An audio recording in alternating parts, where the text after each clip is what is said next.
Morning everyone. আমি চা খাচ্ছি, একটু বেলা হয়ে গেছে ঘুম থেকে উঠতে। এখন চাটা খেয়ে সকালে তারপরে ব্রেকফাস্ট রান্না করব।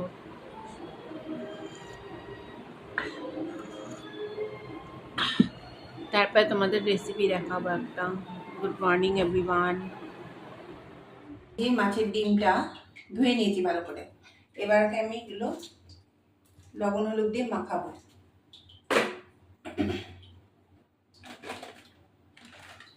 হলুদ গুঁড়ো দেবো, বেশি করে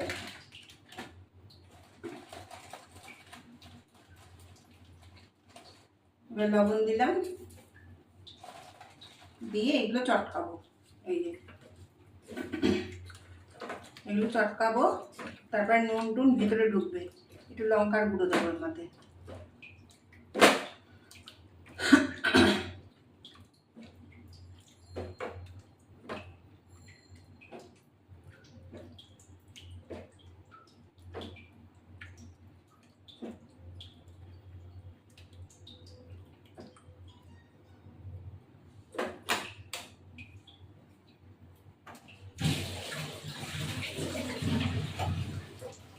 একটু লঙ্কার গুঁড়ো দিয়ে দেবো ওর মধ্যে।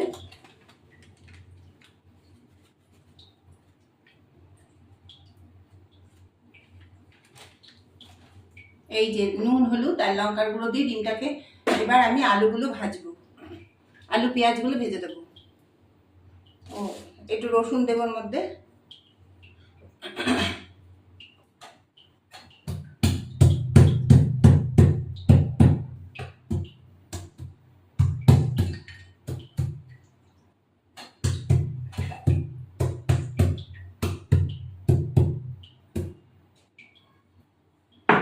এবার এই রসুন থেতে করেছি, রসুনগুলো দিয়ে দেবো। কাঁচা লঙ্কাগুলো চিড়ে দিয়ে দেবো, যে যেরকম ঝাল খায়।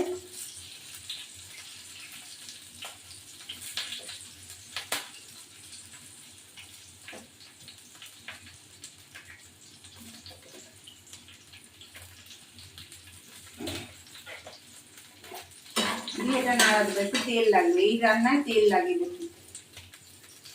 ডিম ভাজাতে প্রচুর তেল লাগে।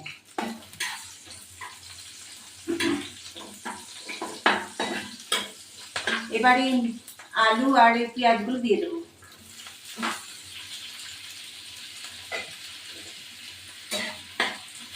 এবার এটা পাশে দিয়ে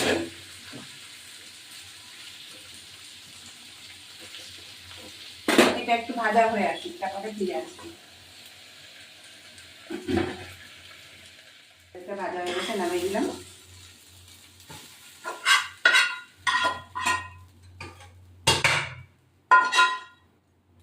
এবার ডিমটা ভাজবো, তেলটা দিলাম। এবার এই ডিমগুলো দিয়ে দেবো।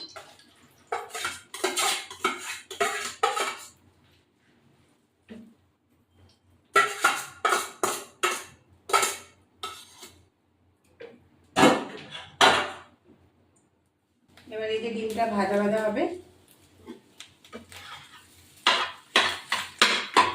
এই যে আলু পেঁয়াজগুলো ভাজা রেখেছি এগুলো দিয়ে দেবো।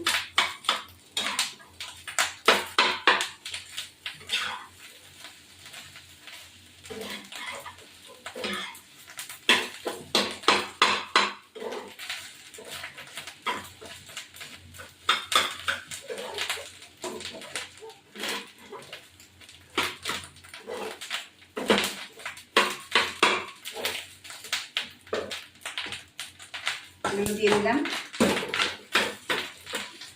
তেল লাগে, প্রচুর তেল লাগে।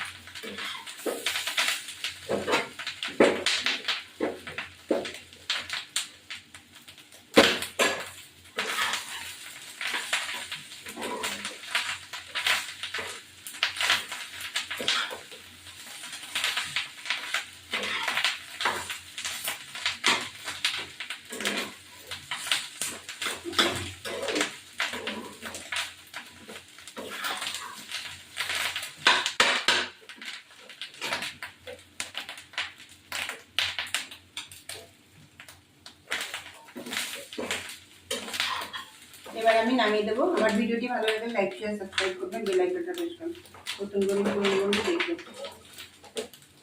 এবার আমি নামিয়ে দিলাম।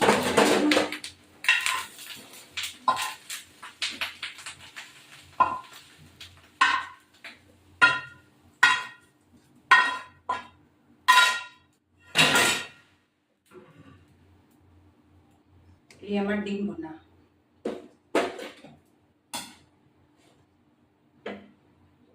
এই দেখো বন্ধুরা, আজকে দেখো আমি খেতে বসেছি সাদা ভাত। এই দেখো সাদা ভাত, ডিম ভাজা, ডিমের ভুজিয়া ভাজা, আর পটল ভাজা, আর হলো এই যে চাল কুমড়ো মাথা দিয়ে, আর হলো ইয়ে কুলেখাড়া শাক, আর হলো এই যে মাছের ঝোল। এই যে মাছের ঝোল। এখন আমি খেতে বসেছি। আজকে অনেক দেরি হয়ে গেছে খাবারটা।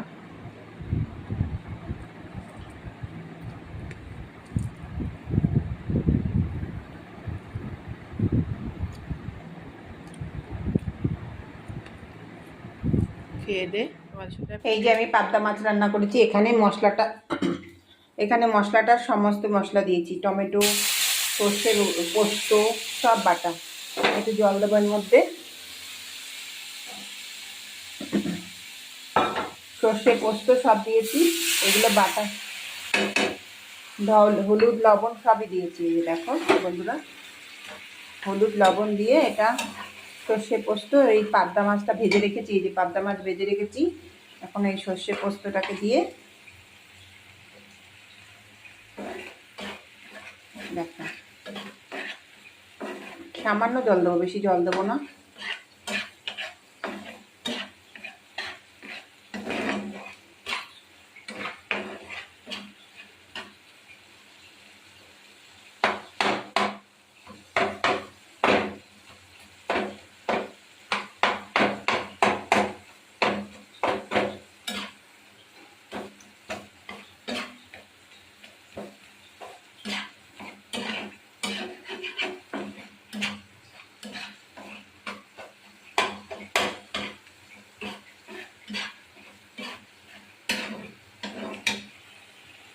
এবার এটা হয়েছে, একটুখানি জল দেব, সামান্য জল দেব।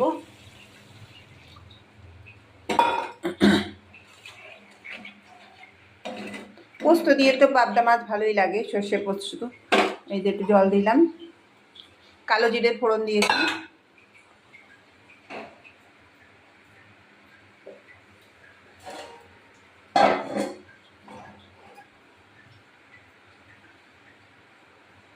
একটু ঢাকা দিলাম।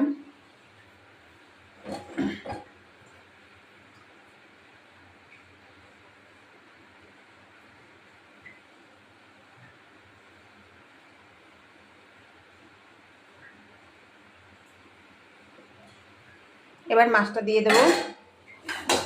এবার এই পাবদা মাছটা দিয়ে দেবো।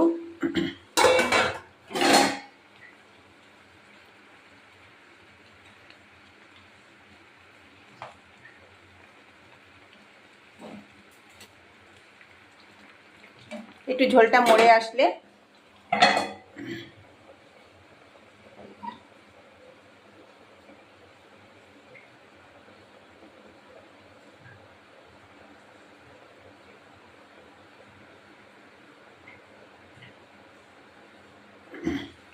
দুটো তিনটে চিনি দেবো, কেননা ব্যালেন্সটা ঠিক থাকার জন্য চিনি দিলে ভালো হয়।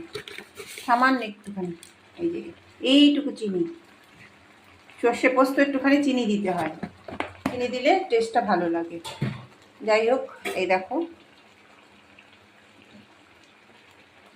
নামানোর আগে ধনেপাতা দিয়ে নামিয়ে দেবো।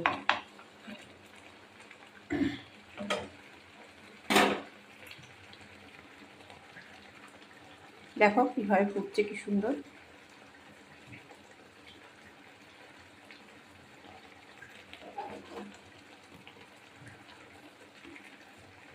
এবার ধনেপাতা দেব, ধনেপাতা দিয়ে নামিয়ে দেবো।